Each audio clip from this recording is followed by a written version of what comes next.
Tawabakwa, Akyam wa Akwathya. Welcome to the Ancient Hebrew class.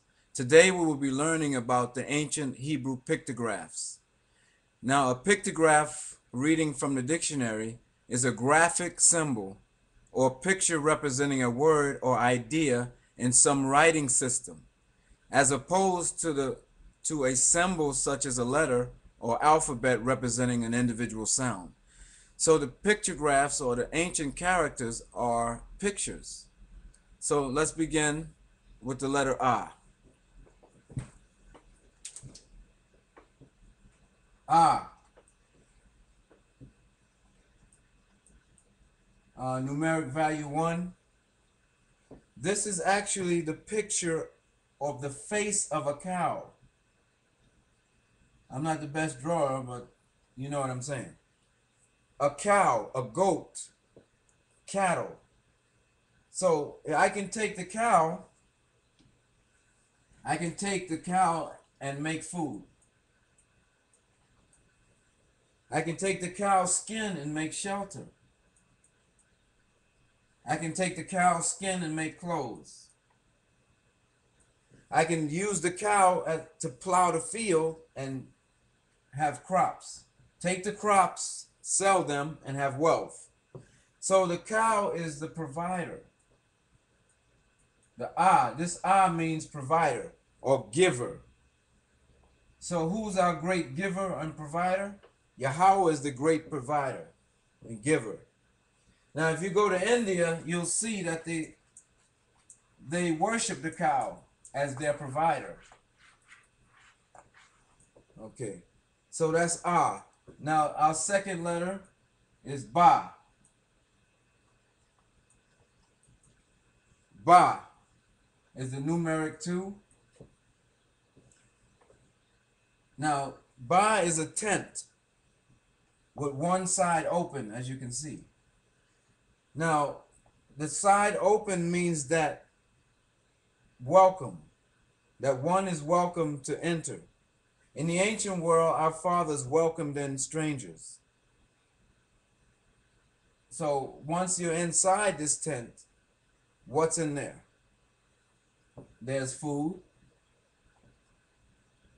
there's rest, there's family. If you take the word bayath, which means house, that means inside, family. So ba meaning comfort. So ba means comfort. What's inside the house, inside the tent, is comfort. So this word means inside, comfort. This pictograph. And 3, numeric 3, Ga. Ga. Ga looks like a 7. If I turn this 7 on its side, you'll see what looks like a ramp. Ga means to mount up. Mount up. To mount up, advance, or to promote. To go from a lower state to one that is higher. To go from a poor man to a rich man. This is also the hump on a camel's back, a mountain or a hill. So let's take, for instance, the word gadal. Some of you might know this word. This is actually 2 words. Ga meaning to mount up, to advance. Dal meaning poor. So if I advance the poor, I make the man rich. So gadal means huge, great, large. Okay. Now our fourth letter character is Da. Da, and 4, numeric value Da. If you take a look at this geographic symbol, you'll see that this is a triangle. There are actually 3 degrees of 60. So if 3 times 60 would be 180 degrees. So anytime we're dealing with mathematics, we're dealing with law. So this is law. The da means law. This is actually the doorway of a tent. So I call this the law of the doorway. Your doorway, the law of your doorway is different from the law of my doorway. For instance, if I walk into a city, I have to follow the law of the doorway. That means I have to follow the rules of that city, the policies, whatsoever that the law is in that city. When you come into my house, I require you to take off your shoes. That's the law of my doorway. You have a different law in your house. So this means law. Da means law. Like for instance, the word dath. Daith. Daith means commandment, law, precept. Daith. Okay. Moving on to the fifth one. Fifth character. Numeric 5. Take a good look at this symbol. This is ha. This is actually a marker, a signal, or a flag. Ha means to behold, to look, or see. So flags are used in the ancient world to mark out territory. So that way I know whose territory or whose family or nation is in this land. Also, flags are used to denote danger. Like for instance, a red flag would be danger. A yellow flag is caution. These flags were used in the ancient world. Okay, so this is ha. Okay, number 6. Number 6 is the combination, an incorporation of 2 symbols. On the top is the hook, that would be she.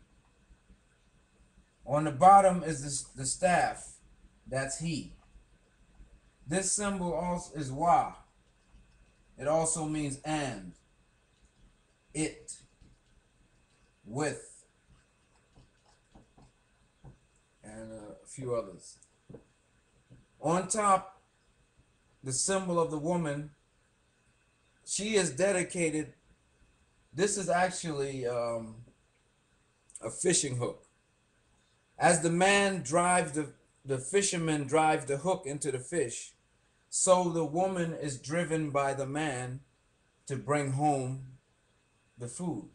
The hook part of it is what captures the food. So the woman is dedicated to bring home the food to the household. If you do more research, you'll see that the Egyptians took this symbol and changed it and made it into an ankh. The female on the top, the male on the bottom.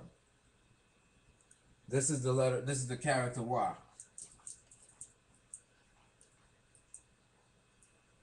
And the final one, 7. Look, wide sweeping. That's za. Think of the zebra. You have a 7 on the top and a 7 on the bottom. 7 is completion. This symbol means notice, noticeable, famous, fame. Now let's find a word in Hebrew, zakwan. Some of you know zakwan. In ancient Hebrew, it would look like this here. Zakwan. Zakwan means elder. The noticeable people were the elders. The judges were the noticeable and the famous men. Also, this means beard. The beard turns white, it becomes noticeable. The elders were the men that were police, judges, uh, and so forth that control the society. So Zaquan means that the elder man, one that is noticeable. And this will conclude our lesson for the day. I'll say shalom.